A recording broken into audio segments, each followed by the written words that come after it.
मोहम्मद आमिर, इन्होंने सवाल किया है कि आजकल जो जींस फैशन के तौर पर पहने जा रहे हैं और घुटने पर खुले रहते हैं, इसी तरीके से रान पे कई जगहों पर खुले रहते हैं, क्या इसको पहनकर नमाज पढ़ सकते हैं? देखिए, आपने तो बहुत अहम और अच्छा सवाल किया है। ये जो जींस फैशन के तौर पर पहने जाते हैं, अगर ये आज़ाए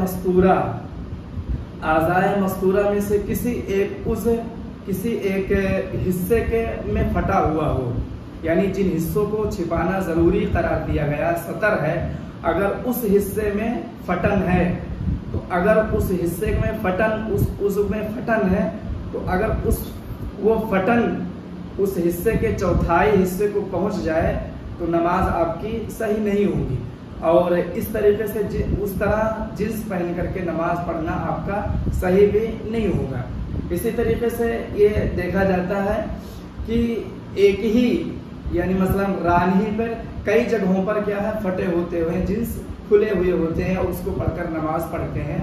तो अगर किसी उस पर कई जगह पर फटे हुए हैं, मसलन रान पे कई जगह पर फटे हुए हैं, तो उन तमाम फटन को, उन तमाम खुले हुए हिस्सों को जमा किया जाएगा।